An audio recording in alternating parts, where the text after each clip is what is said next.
You're 9 years old when you realize something's different.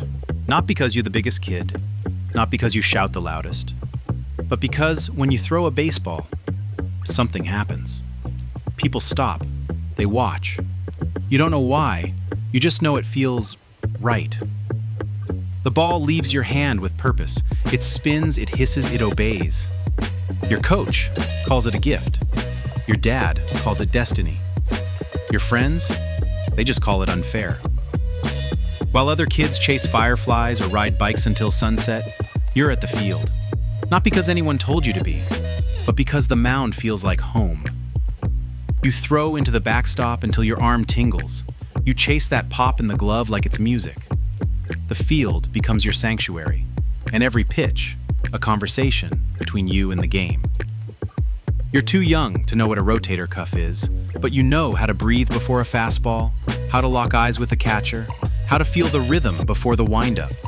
You ice your arm with frozen peas. You rest just long enough. Then you return. Because it's not pain you're chasing, it's growth. Middle school comes, and now, you're not just that kid who throws hard.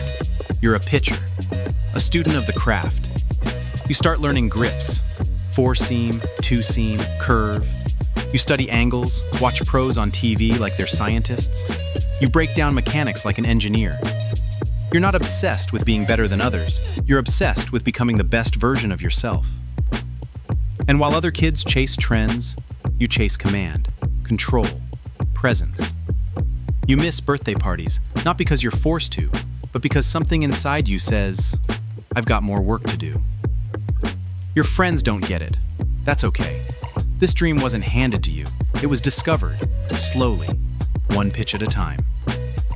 High school arrives with whispers. He's the real deal, the ace, D1 bound.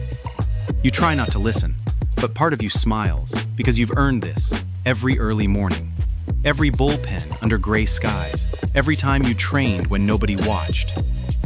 And now, when you step onto the mound, you don't just throw, you command, you lead.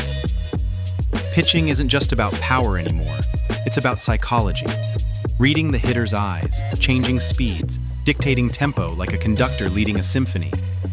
The radar gun lights up. 90, 92, 94. Your name starts circling draft boards. But it's not the number that excites you. It's the fact that you feel in control. You pitch a shutout under Friday night lights. You walk off the field not to cheers, but to your catcher's nod. A small look that says, we did it. You know the game now. The pain, the recovery, the patience. You've been tested, and you passed. College arrives. Everyone throws hard now. Everyone was the star. But few understand the craft like you do.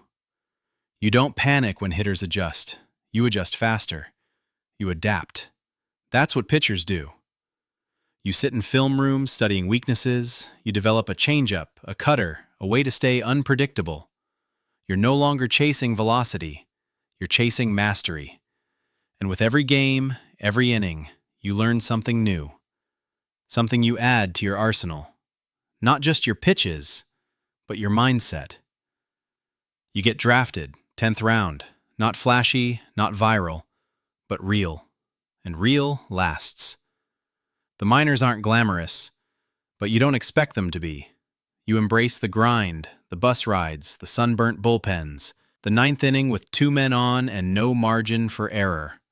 Because pressure doesn't scare you, it focuses you. You meet teammates who throw harder, who talk louder, who dream bigger. But you work quieter, smarter, longer. You get called up, the show. You walk into the clubhouse and see your name stitched across a jersey. It doesn't feel like a finish line. It feels like the next step. You know the truth. Getting here is hard. Staying here is harder. But you're ready. Because you've built yourself for this. Your debut is a blur of lights and nerves, but you find the zone, one pitch at a time. Just like you always have. No overthinking, just rhythm, trust, clarity.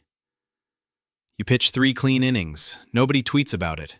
But your manager pats your back and says, Nice work. That's enough. You don't chase headlines, you chase peace. You reinvent when needed. You pitch through soreness, you ice and stretch, you adjust again and again. And with time, you become the veteran. The one younger pitchers look to, not because you talk the most, but because you know how to survive, and more importantly, how to thrive. You stay in the game longer than anyone expected, not because of talent alone, but because of commitment. You understand what this life truly demands: discipline, stillness in chaos, love for the unglamorous parts. You give everything, and in return, the game gives you clarity, a way to live with purpose. One day, the phone stops ringing. There's no farewell tour, no jersey retirement. You just stop. And it's okay, because you know exactly what you gave and exactly what you got. You become a coach. You pass it on. You tell the next kid, don't chase perfection, chase presence. Don't be afraid of the quiet. That's where the magic lives. And sometimes, when the field is empty, you step onto the mound one more time. No crowd, no catcher, just you and the ball. You wind up, release, and listen for the pop. Still there, still home.